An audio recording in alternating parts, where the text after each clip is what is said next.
Welcome to the Mindful, Beautiful, and Thriving podcast series focused on youth mental health by Tarika Foundation. I'm your host, Dr. Leena Khanzode, a child psychiatrist and founder of Tarika Foundation. With me again is Gayatri Narayanan, a mindfulness instructor and educator. And she was with us last week, started with giving us some foundation on what mindfulness is and how that could be used in parenting, which is such a daunting task. Welcome, Gayatri. Thank you, Leena. Thanks for having me. It's always lovely to be with you. Yeah. Thank you. Thank you for your valuable time with us again. Gayatri, I want to know, I guess, when I talk about different parenting approaches with the parents I work with in my professional work, they usually are intrigued by mindful parenting approach, but then ask me if there is any science that supports that. What's the evidence behind why mindful parenting is the way to go than maybe the other paradigm that you were talking about, the dominant paradigm last time. Right. So what would you have our listeners to understand about that? Yeah, it's a very important question. And I think we live in a very interesting time because we have so much interest in the subject of meditation and mindfulness and parenting. And there have been so many studies that have been done in the recent years to show empirically why the domination paradigm is quite harmful. For example, they've done many studies, for example, on the effects of spanking in a child's development in their brain and how the brain kind of gets stuck in the fear mode, in that self-protective and fear mode, which can actually lead to a lot of anxiety, depression. So there've been a lot of studies on things like physical harm, but also on studies related to, the other tools of the domination paradigm where they found harmful effects on the child's brain and in the development. But the first thing to understand is that the brain is a social organ, right? So it develops in relationship with others.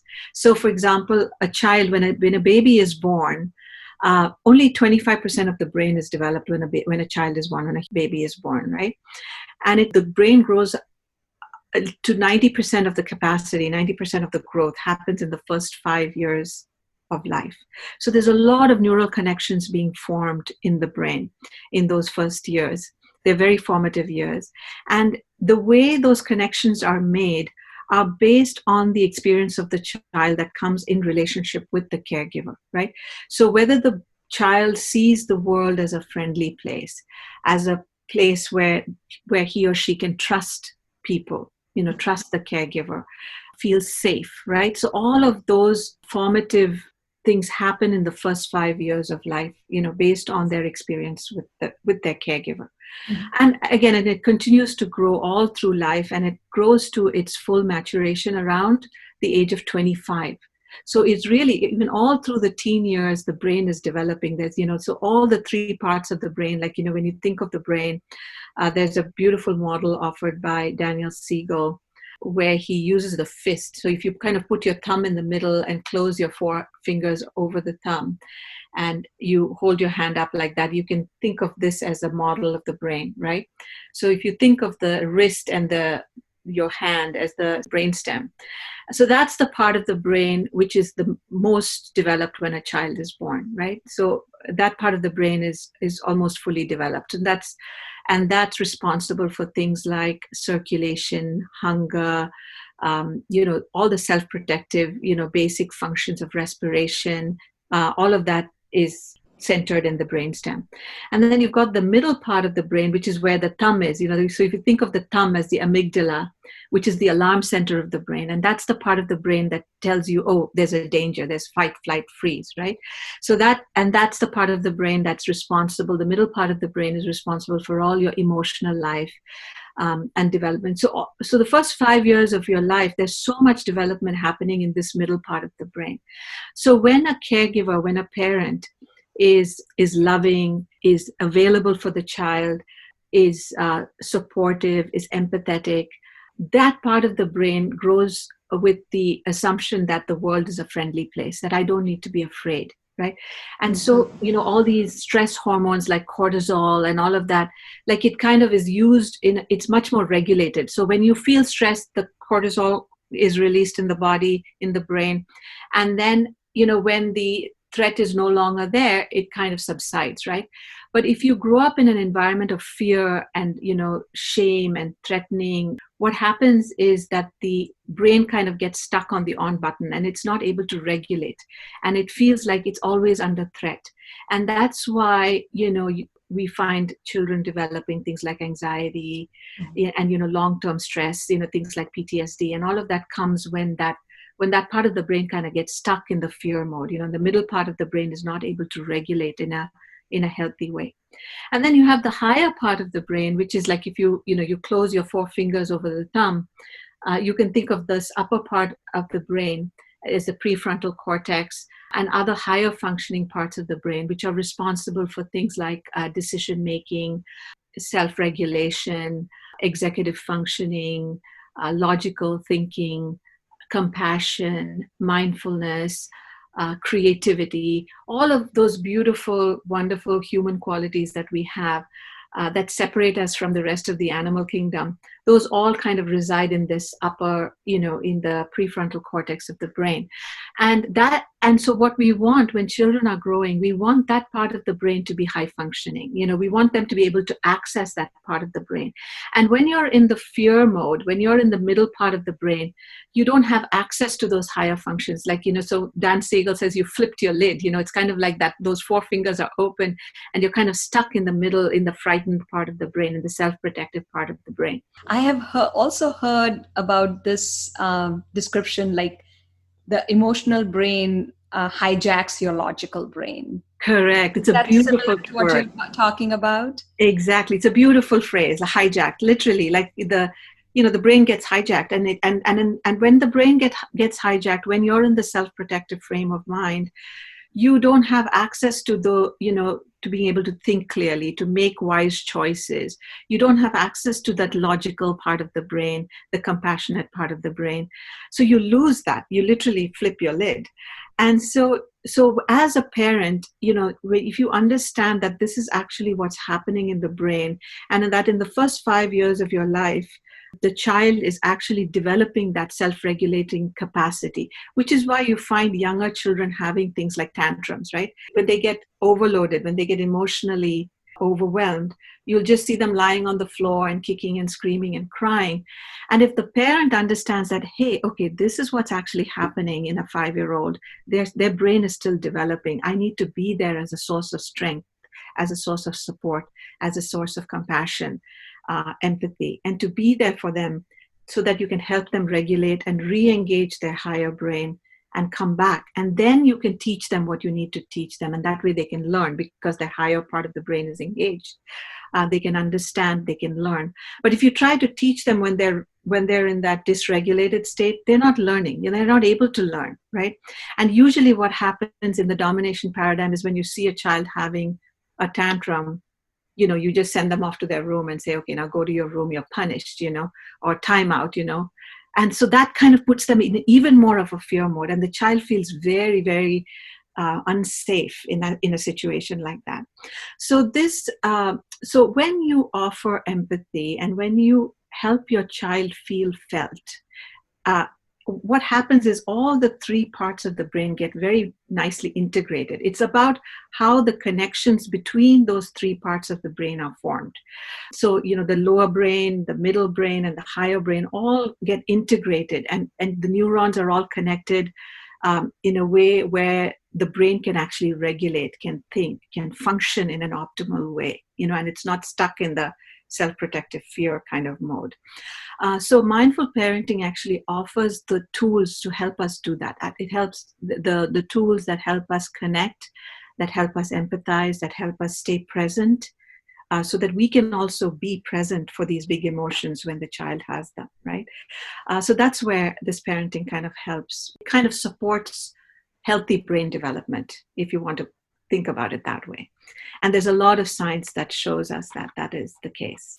Yeah. Wow, that's pretty fascinating. So you are saying that if a parent practices mindfulness or mindful parenting, they are actually contributing to this healthy development of their child's brain? Absolutely. And that's a pretty big statement to make, right? Yeah. And, and the good news, and here's what I want to offer the listeners here, if you're thinking, oh my goodness, I've messed up my child's brain now, there's no hope. That's not the case, because the beautiful thing about the brain is that it grows and changes all through life.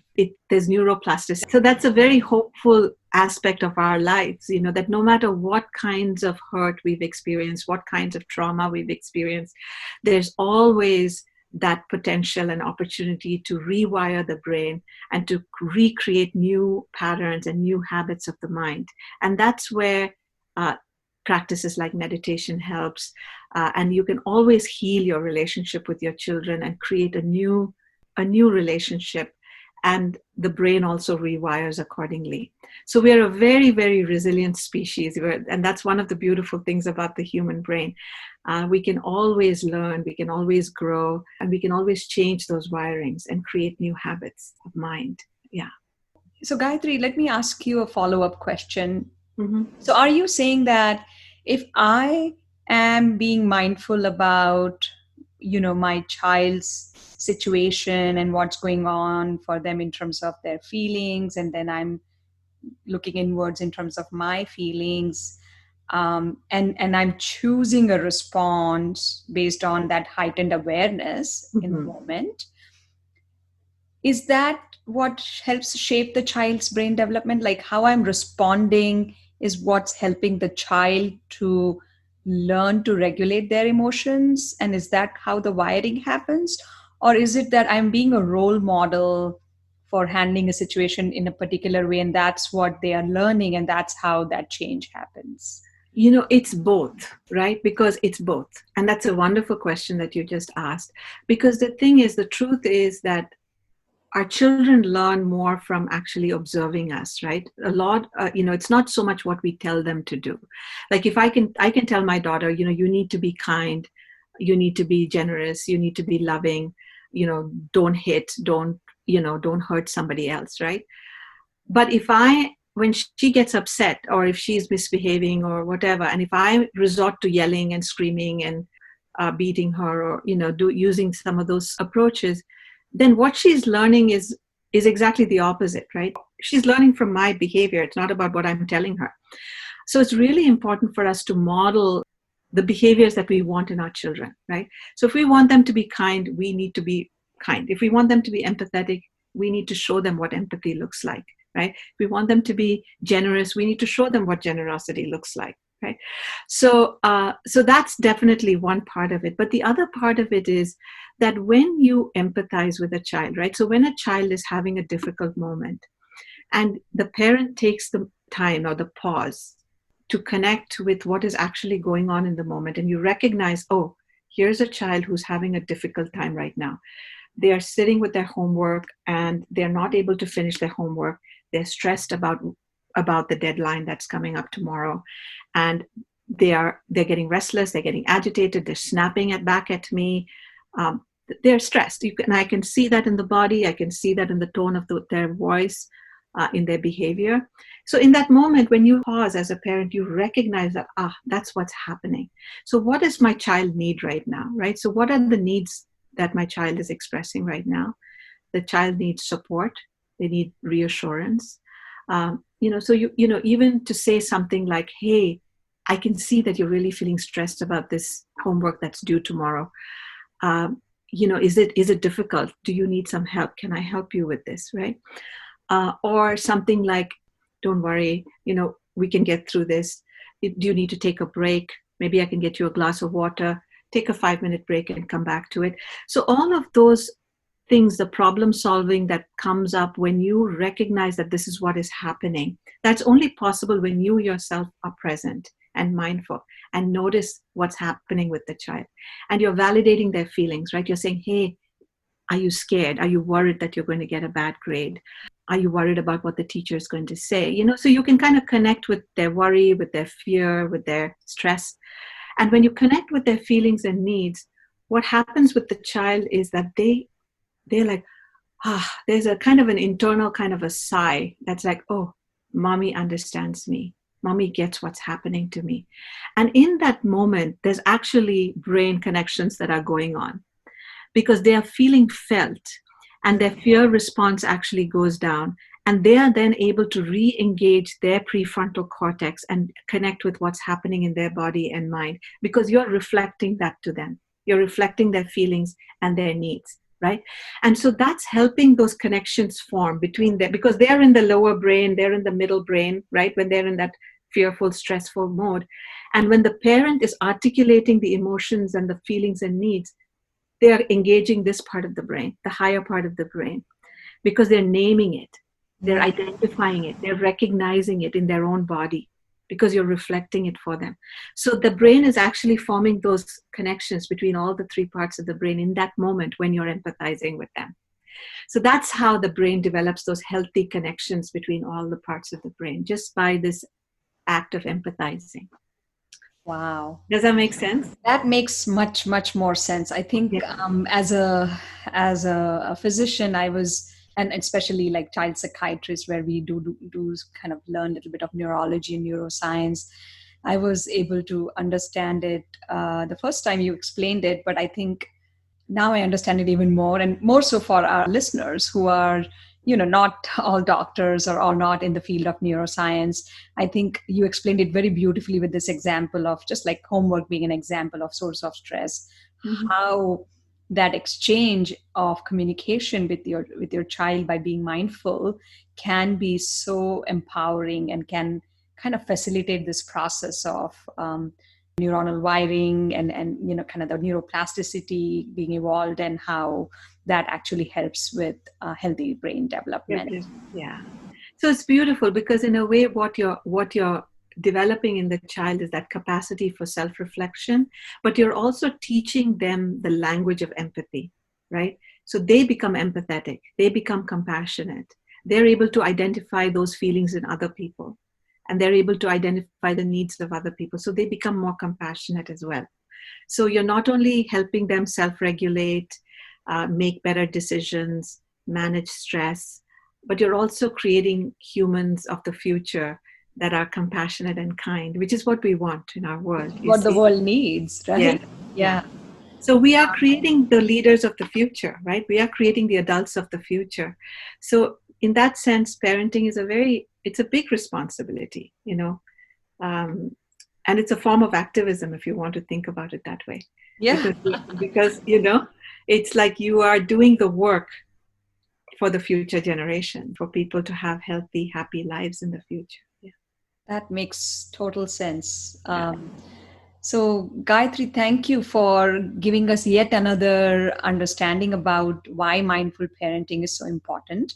And actually, backing up with neuroscience and research would definitely intrigue our listeners even more to understand how they can do this in their day-to-day life. So we've talked about the basics and foundation for mindful parenting, the science behind why and how it works. And so in the future series, we are going to talk more specifically about the skills one can use in our day-to-day life when we are parenting. And as usual, Gayatri is going to cover each skill each time and teach us to become a mindful parent. So thank you again, Gayatri. Thank you, Leena. Thank you for joining us. You're listening to the podcast series by Tarika Foundation, and it's called Mindful, Beautiful, and Thriving. Stay safe and healthy till next time. Goodbye.